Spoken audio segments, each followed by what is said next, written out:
Oi, o meu nome é Ana Paula Gomes e hoje eu quero compartilhar com você o capítulo 11 do livro de Eclesiastes. Esse livro que fala sobre sabedoria, nos leva a refletir, nos leva a meditar, nos leva a provocar aqueles pensamentos e reações que muitas vezes nós temos de forma automática. Ele nos instiga a olharmos para a vida por uma outra ótica.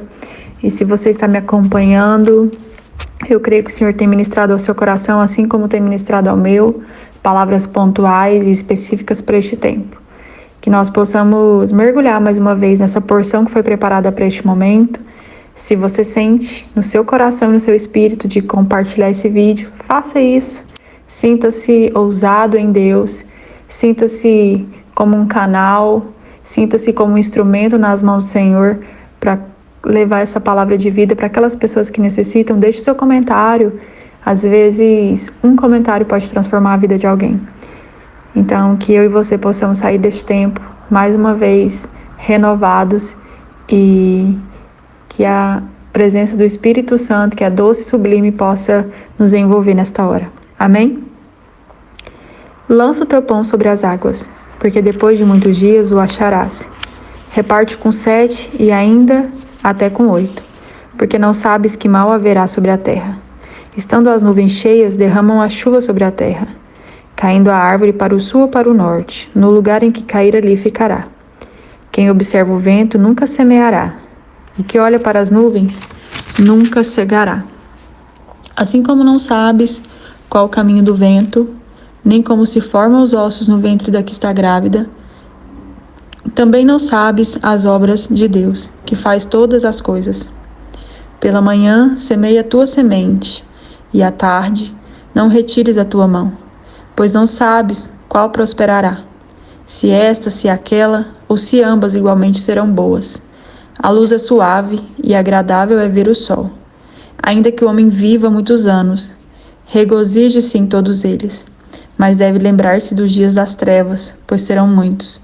Tudo o que sucede é vaidade. Alegra-te, jovem, na tua juventude, e recreie-se o teu coração nos dias da tua mocidade. Anda pelos caminhos do teu coração e pela vista dos teus olhos, mas sabe que por todas essas coisas te trará Deus a juízo. Afasta, pois, a ira do teu coração, e remove da tua carne o mal, pois a juventude e o vigor são vaidade. Caramba, um trecho tão curto e tão profundo.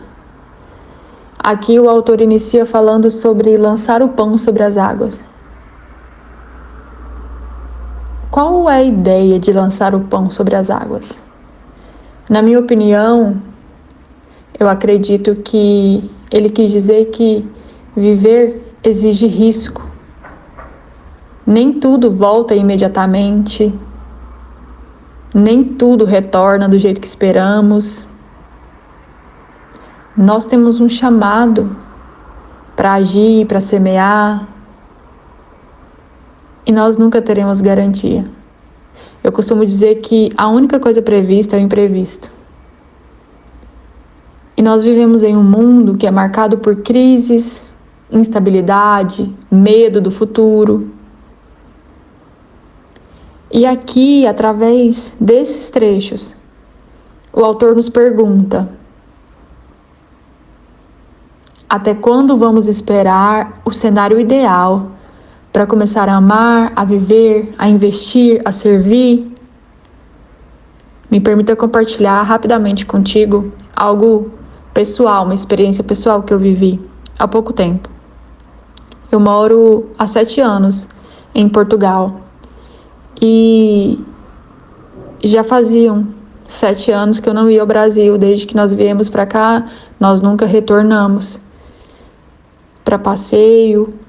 E eu senti de visitar a minha avó no final de outubro do ano passado. A minha avó tinha 90 anos. E eu senti esse ímpeto de ir até lá. Não foi planejado, mas foi algo que gerou tanta paz no meu coração. Eu tinha um desejo de que minha avó conhecesse a minha filha, que nasceu aqui, que hoje tem 6 anos. Eu senti a necessidade de que ela pegasse ela no colo. E foi um momento tão inesperado assim, porque eu não planejei. E aquela sensação de querer, de estar ali, era algo que queimava no meu coração. O meu esposo, ele não concordou no início, mas logo em seguida ele me abençoou, porque ele percebeu que realmente era importante. E fui ao Brasil por uma semana apenas. Muitas pessoas acharam uma loucura, depois de 7 anos, eu retornando por uma semana. Que viagem corrida, que viagem intensa, que viagem frenética. Mas eu tinha uma convicção no meu coração. Eu estava indo para minha avó. Eu estava indo para reencontrá-la. Eu estava indo para ter a oportunidade de abraçá-la. Eu estava indo para dar a oportunidade para minha filha sentar no colo. E esse era o anseio da minha alma. E eu sempre dizia que eu gostaria de retornar no Brasil em um outro parâmetro. Mas tudo cooperou para que eu pudesse ir nessas circunstâncias. E foi a semana mais marcante que eu já vivi nos últimos tempos.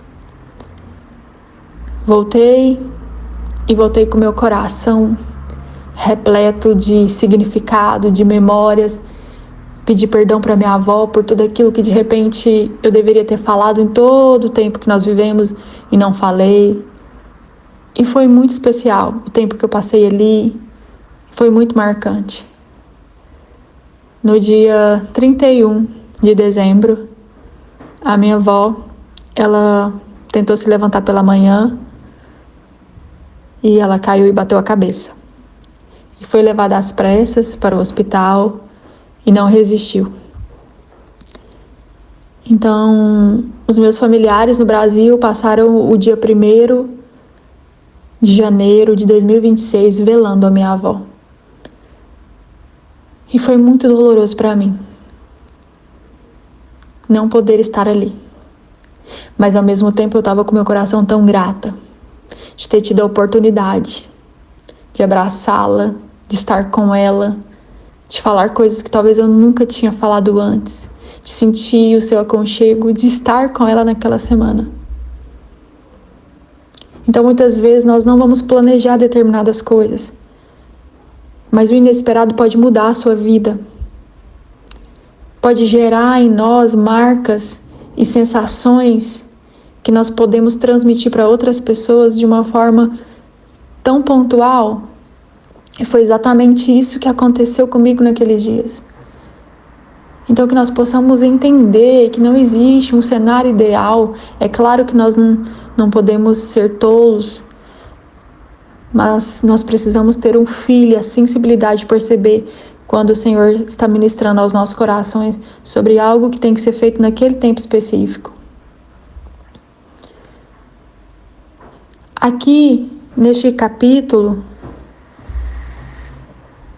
nós também podemos perceber que a imprevisibilidade da vida, ela acontece o tempo todo. Vamos refletir, nós não sabemos de onde vem o vento, nós não sabemos qual semente vai prosperar, nós nem entendemos de semente muitas vezes, porque nós não cultivamos, muitos de nós não compreendemos como funciona o processo do plantio. Há dias que são claros, dias que são nublados, mas tudo isso faz parte da existência. Nós precisamos nos desapegar da previsibilidade, do planejamento absoluto, da segurança total. Isso não existe. Isso nos faz sofrer. Se nós formos avaliar, nós somos cercados de dados, gráficos, projeções, mas ainda assim somos vulneráveis. O texto, ele nos mostra que a vida é um mistério. A vida é um mistério. Existem tantas nuances na vida. Estar vivo é algo tão extraordinário. Ver o sol, sentir o tempo, experimentar os dias, é tudo um presente. Tudo isso é um presente. Aqui o autor ele não fica romantizando a existência, porque não é só de coisas boas que norteiam a nossa vida, mas também existe escuridão nos nossos dias. A alegria e a dor, elas caminham juntas. Talvez nós estejamos vivendo em uma sociedade que tenta anestesiar o sofrimento. Às vezes a gente finge uma felicidade que não existe. Mas aqui, Eclesiastes nos provoca a sermos honestos, a encarar a complexidade e ainda assim declarar: vale a pena. Aqui o autor também se dirige aos jovens. Ele não reprime a alegria do jovem. Ele incentiva o jovem: alegre-se, siga os impulsos do seu coração. Recreie-se no teu coração, diz aqui, na minha versão, no verso 9. Mas há um pormenor. Lembre-se que das suas escolhas surgirão consequências. As suas escolhas têm um peso. Aqui os jovens, eles são convidados a serem conscientes. Eles são convidados a compreender que em tempo de imediatismo, prazeres rápidos, decisões sem pensar, podem trazer consequências irreversíveis.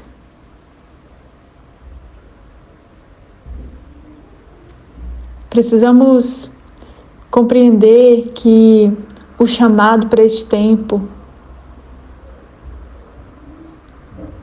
é verdadeiramente compreender que o tempo escorre, que a vida não espera e que nós precisamos nos perguntar o que estamos fazendo com o que foi nos confiado para este tempo. Como estamos vivendo as nossas vidas. Se nós formos ouvir os meus áudios anteriores, eu tenho certeza que nós vamos várias vezes ouvir as mesmas perguntas, as mesmas indagações. Mas é porque o fato é que isso queima o meu coração. Isso faz meu coração pulsar. Essas reflexões me fazem querer realmente entender que a minha humanidade, ela tem muitas falhas. Mas independente disso, existe uma graça, um favor que está sobre mim.